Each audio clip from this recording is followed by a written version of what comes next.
welcome to our podcast Momen Ngobrol Mendalam. Hai semuanya, perkenalkan nama aku Helena. Di sini aku sudah bersama rekan-rekan aku. Perkenalkan, nama saya Putri Aprilia dan juga Ruby Aurelio. oh ya guys, kalian tahu nggak sih di tahun 2024 akan diselenggarakan yang namanya pemilu? Tahu dong. Nah terus di tahun 2024 pemilu itu akan didominasi oleh para Gen Z, di mana mereka yang lahir di tahun 1997 hingga tahun 2000-an. Wah, berarti Gen Z ini mempunyai dampak yang sangat penting bagi penyelenggaraan pemilu yang akan datang dong. Nah benar, Ngomong-ngomong nih ya, Gen Z ini aktif nggak sih soal pemilu? kalau menurutku aktif ya, karena sekarang kan akses terhadap internet itu cukup luas, di mana para Gen Z ini juga selalu bergantung pada yang namanya media sosial. Jadi informasi seperti pemilu 2024 akan mereka akses. Bukannya mereka cuek ya? Karena dengan banyaknya berita informasi tentang partai politik membuat anak muda itu menjadi bingung dengan pilihannya, sehingga mereka melakukan asal pilih, bahkan ada yang golput loh. Udah, daripada kita ribut gini, mending kita sambut Kak Geri nggak sih? Nah, jadi kita udah bersama narasumber kita. Perkenalkan terlebih dahulu, nama saya Putri Aprilia. Perkenalkan, nama saya Benedikta Helena. Kakak bisa manggil saya Helena. Perkenalkan, saya Ruby Aurelio, bisa dipanggil Ruby. Kakaknya sendiri bisa memperkenalkan diri. Oke, sebelumnya kenalin ya teman-teman semua. Aku panggil teman-teman aja ya, biar sama ya. Ya, perkenalkan nama aku Michael Giri Wicaksono dari Ilmu Komunikasi FISIP Universitas Airlangga, angkatan 2021 di sini. Oh ya kak, kira-kira tadi kan udah jelasin mengenai itu ya FISIP. Ada nggak kayak pengalaman-pengalaman kakak mengenai dunia-dunia politik yang mungkin pernah kakak ikuti sebelumnya di FISIP tersebut?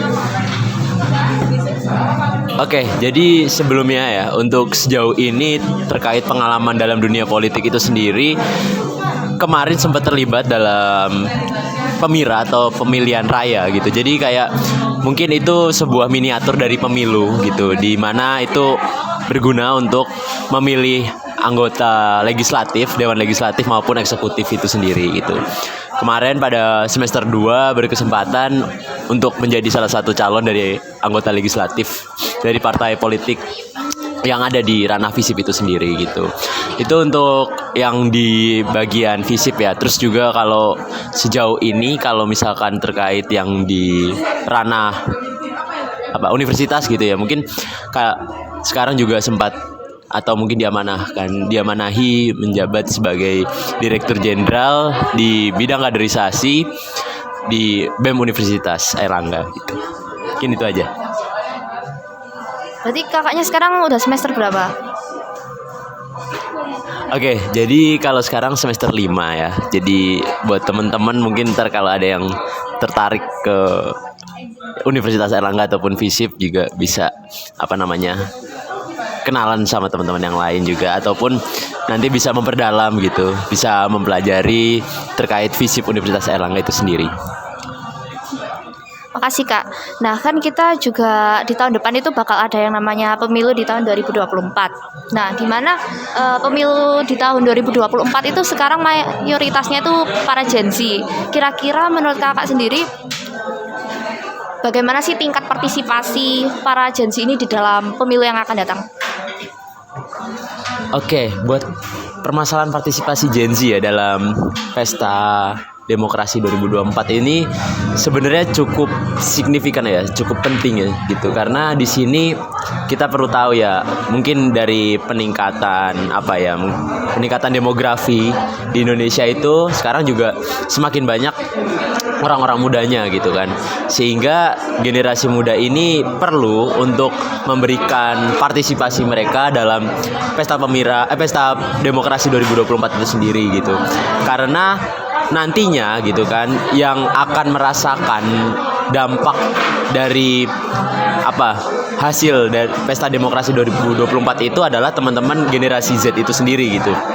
Karena nanti kan generasi Z ini sebagai generasi penerus bangsa ya. Nah ini teman-teman sendiri yang bisa menilai bagaimana seorang pemimpin itu bisa layak gitu untuk dipilih, dan juga seorang pemimpin itu bisa tidak layak untuk dipilih gitu. Jadi generasi Z ini sangat memainkan peran dalam pesta demokrasi 2024 itu, karena memang secara mayoritas ya penduduk di Indonesia ini sudah lebih banyak orang mudanya gitu, sehingga juga nantinya generasi Z ini akan menentukan kemana arah dari bangsa ini sendiri. Mungkin itu. Ya, makasih Kak. Berarti jadi kalau misalnya ya dari pengalaman kakaknya sendiri ini, sebenarnya mereka ini sudah aktif atau belum sih terlibat di dalam pemilu yang akan datang? Oke, jadi kalau untuk terkait aktif ataupun pasif sih sebenarnya saya lihat sejauh ini tuh teman-teman juga banyak yang aktif gitu kan. Terutama belajar dari pengalaman di lingkungan FISIP ya, Universitas Airlangga itu kita di sini benar-benar dilatih ya sedari awal, sedari pengenalan lingkungan ya, dari ospeknya itu kita dilatih untuk bisa mengenal situasi politik gitu, baik di ranah universitas maupun di ranah luar universitas gitu. Nah itu pada akhirnya bisa menjadi bentuk untuk awal fondasi gitu dari keaktifan generasi Z itu sendiri gitu di Pesta Demokrasi 2024 gitu. Jadi saya rasa untuk keaktifan ini memang mungkin dari sekolah bahkan sampai di tingkat universitas atau pendidikan tinggi itu udah bisa dihidupkan gitu. Oke Kak, untuk pertanyaan selanjutnya, Kakak kan pasti kan juga aktif dalam media sosial, entah itu WhatsApp, Instagram, ataupun TikTok. Dan pastinya juga Kakak pernah lihat seliweran tentang jokes atau meme, atau bahkan stiker WhatsApp yang mengenai politik. Menurut Kakak, siapa sih yang mengedarkan hal tersebut? Apakah Gen Z-nya sendiri atau bahkan generasi sebelumnya? Oke, kalau terkait jokes meme kayak gitu ya lebih ke arah orang-orang kreatif aja sih gitu, orang-orang kreatif yang melek politik gitu. Jadi mereka punya pemikiran yang kreatif gitu, dan mereka melihat situasi politik ini kayaknya nggak selamanya harus panas gitu, nggak selamanya harus tegang.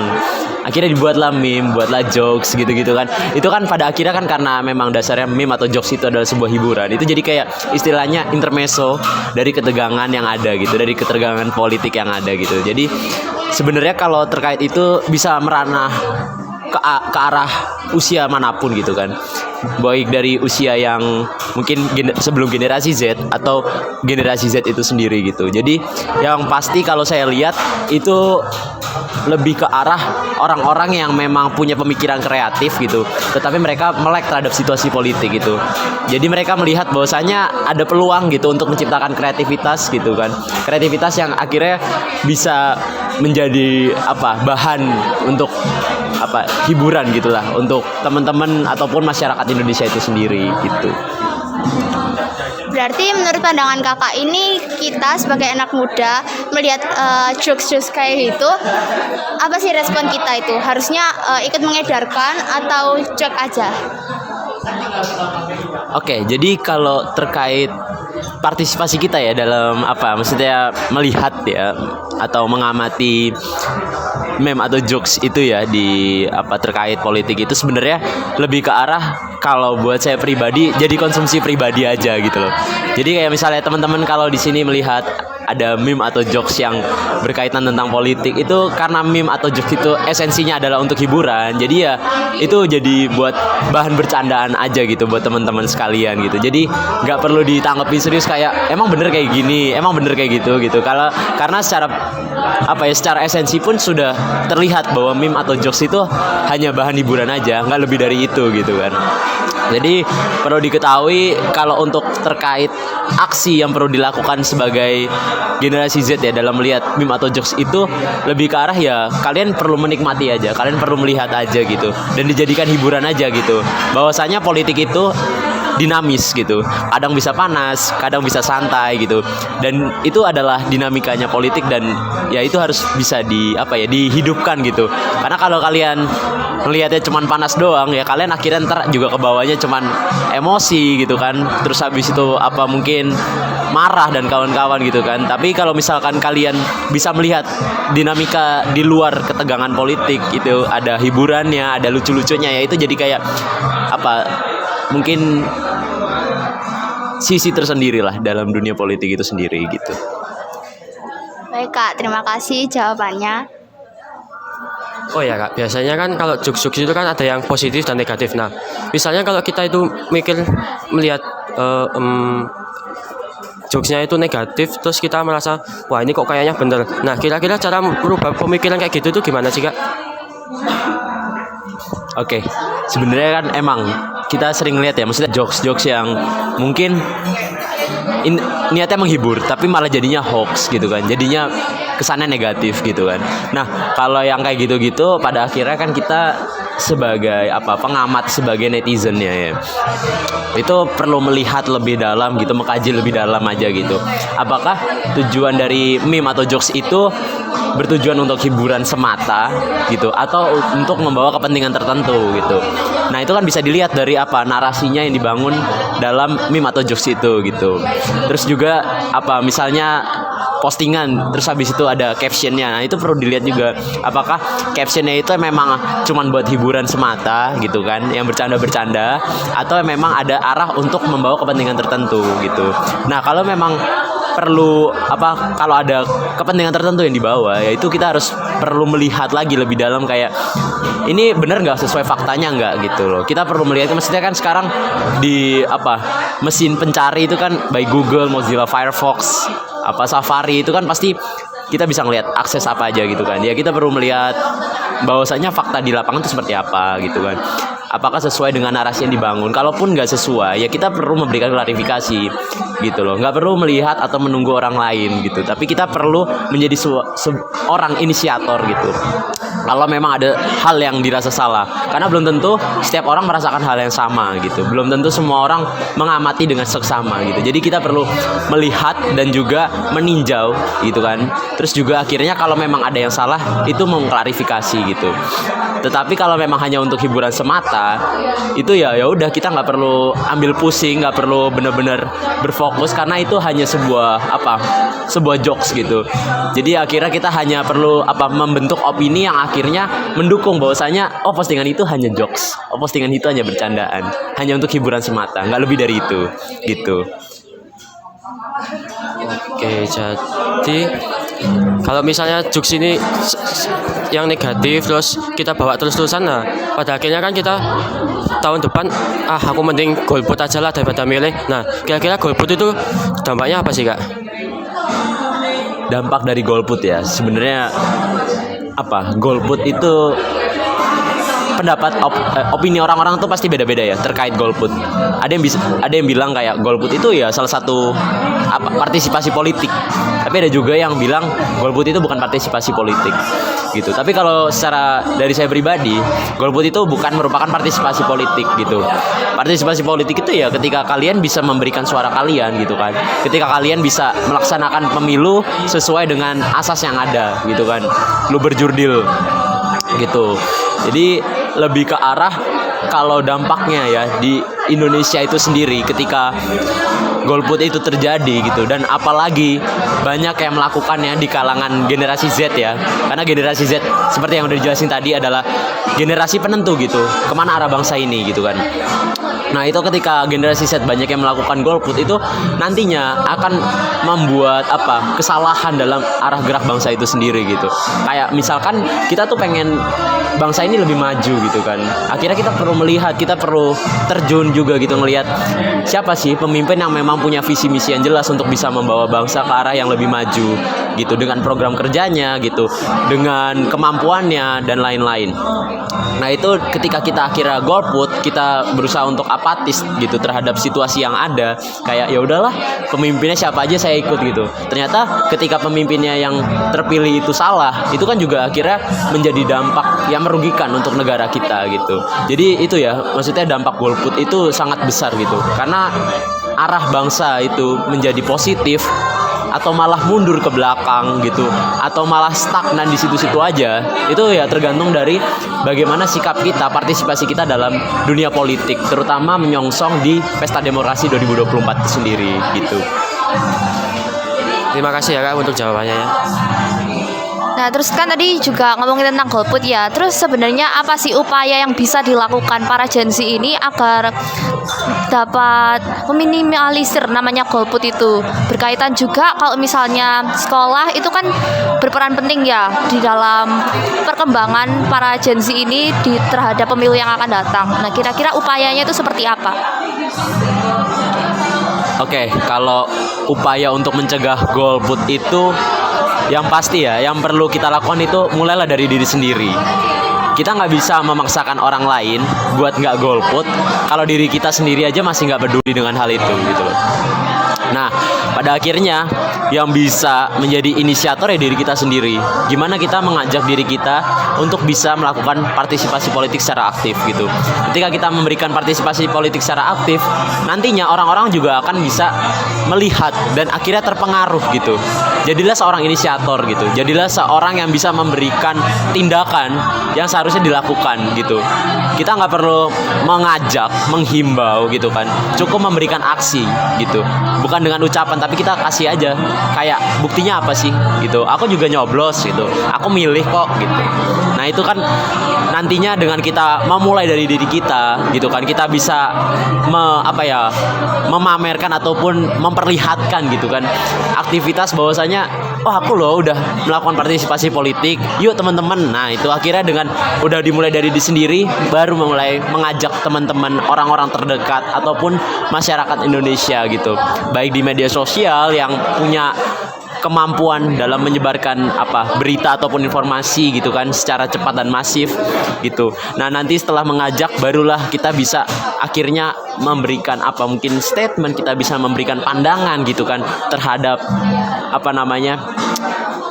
golput ataupun tidak golput atau aktif dalam partisipasi politik gitu. Nah itu paling pertama kalau menurut saya pada intinya adalah dimulai dari diri kita sendiri. Bagaimana kita bisa mengupayakan diri kita untuk bisa memulai atau menginisiasi partisipasi politik secara aktif itu, terutama dalam pesta demokrasi ya 2024 itu sendiri gitu. Berkaitan dengan hal tadi, kira-kira ya untuk pihak sekolah sendiri itu sebenarnya penting nggak sih memberikan pendidikan politik terhadap para siswa-siswanya biar mereka itu terlibat aktif dan juga nggak asal pilih gitu loh dalam pemilu. Oke, terkait pendidikan politik itu sebenarnya penting ya. Jadi kalau dari berkaca di FISIP ya, di FISIP Universitas Erlangga, pendidikan politik itu benar-benar dihidupkan tadi ya, udah dijelasin kayak dari ospek gitu. Bagaimana kita tuh benar-benar membuat tema yang berkaitan dengan persiapan atau kepekaan kita gitu. Kayak tahun ini tuh kita benar-benar melatih gitu kan kemampuan kepekaan sosialnya dari teman-teman itu dalam melihat situasi yang ada gitu kan.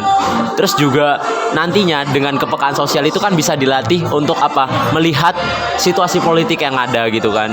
Bagaimana kita bisa mengembangkan gitu kan ataupun mendukung gitu kan situasi politik yang lebih positif gitu. Karena kita itu nggak pernah lepas dari kegiatan politik. Kegiatan politik itu adalah hidup, bagian dari hidup kita gitu. Nah, gimana sih biar politik itu bisa berjalan dengan maksimal? Kita perlu adanya sosial, ya kan? Jadi sosial itu ada alat untuk bisa mendukung, untuk bisa menyukseskan gitu aktivitas politik kita gitu. Kayak kita mau pengen dapet nilai bagus ke guru kita gitu karena nilai karena nggak sesuai gitu kan ya, kita kan pasti akan ngobrol sama gurunya gitu kan, kita ngasih pandangan kalau misalkan aku merasa kalau nilainya harus bisa bagus gitu karena aku udah berusaha, udah belajar keras, jawabanku juga udah jelas gitu kan.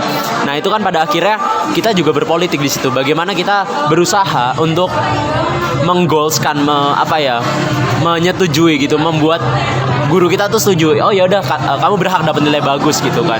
Nah itu kan caranya dengan komunikasi itu kan bagian dari sosial itu sendiri gitu. Nah itu pada akhirnya menjadi menjadi alat utamanya gitu. Bagaimana kita tuh harus bisa memulai edukasi politiknya itu sedari dini gitu, bahkan di tingkat SMA gitu kan, karena mungkin nanti partisipasinya dalam pemilu 2024 itu kan dimulai dari teman-teman SMA ya kan, 17 ke atas gitu kan, itu udah mulai bisa nyoblos kan. Nah itu perlu adanya edukasi politik itu baik dari ranah SMA, terus pendidikan tinggi gitu kan, bahkan di jajaran instansi pemerintah sekalipun gitu.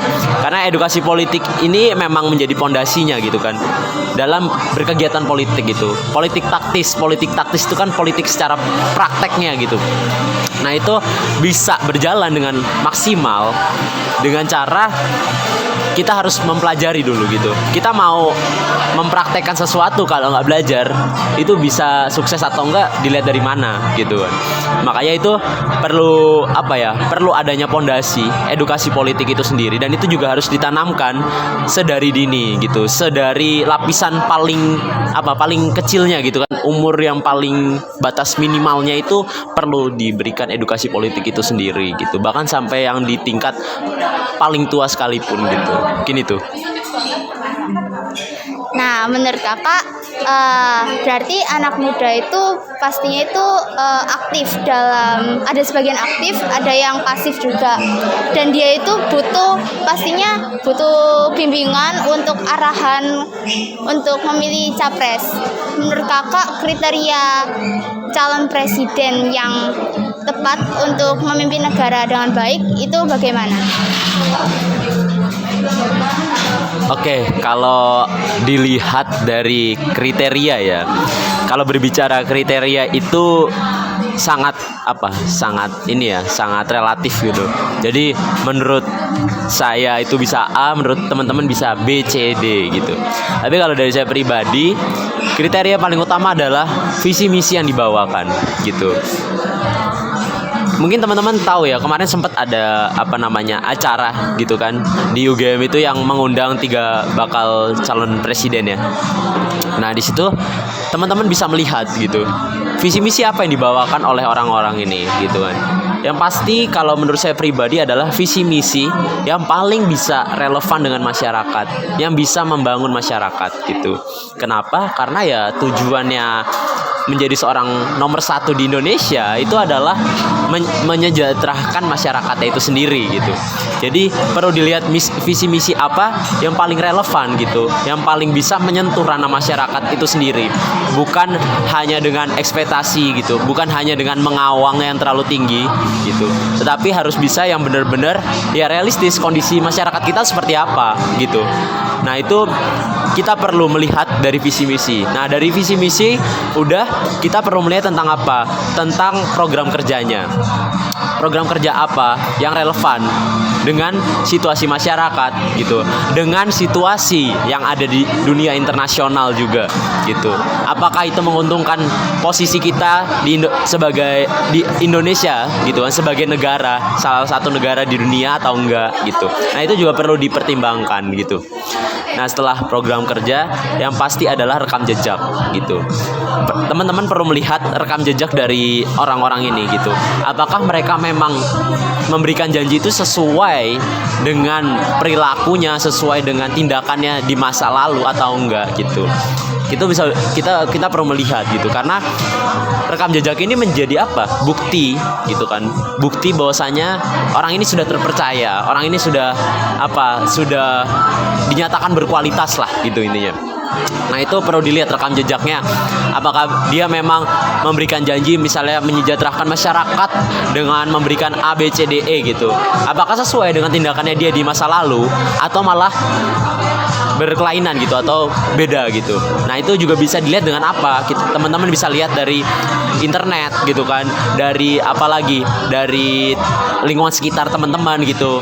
Mungkin beliau yang salah satu baca pres itu adalah orang yang pernah memimpin di daerah teman-teman. Nah itu kan bisa dilihat apakah dia benar-benar melakukannya atau enggak gitu. Kalau misalnya memang melakukannya, ya mungkin kita bisa mempercayakan beliau untuk bisa dimandatkan sebagai capres gitu, sebagai presiden, orang nomor 1 di Indonesia gitu. Tapi kalau enggak, ya kenapa harus memilih dia gitu kan. Nah itu jadi menurut saya paling penting itu sih.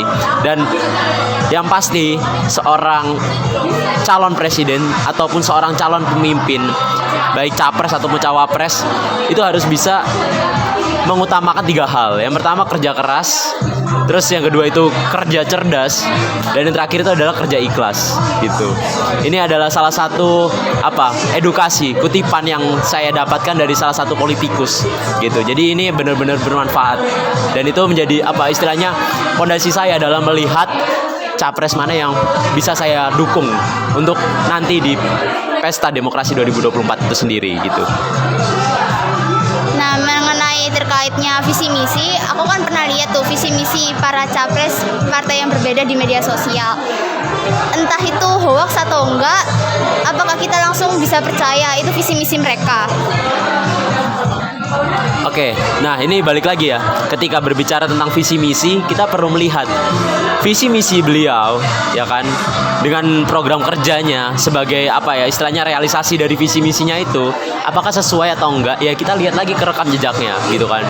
Beliau semasa mungkin pernah menjabat di instansi tertentu, itu gimana tindakannya gitu, gimana aksinya dia selama memimpin itu seperti apa, apakah bagus atau enggak, performanya selama memimpin itu seperti apa gitu. Ketika dia berbicara tentang visi misi tadi yang misalnya ingin mensejahterakan masyarakat gitu, ingin menciptakan pembangunan yang merata, waktu dulu di ranah yang lebih kecil, apakah dia mewujudkan itu atau enggak gitu. Nah itu kan akhirnya bisa dikomparasikan antara rekam jejaknya dia dengan visi misi yang dia bawa. Karena ketika kita berbicara tentang visi misi, tentunya visi misi itu nggak akan jauh, berangkatnya nggak akan jauh dari pengalaman-pengalaman yang udah beliau bawa gitu. Itu nanti visi misi itu adalah pengembangan dari rekam jejak yang udah dia miliki gitu.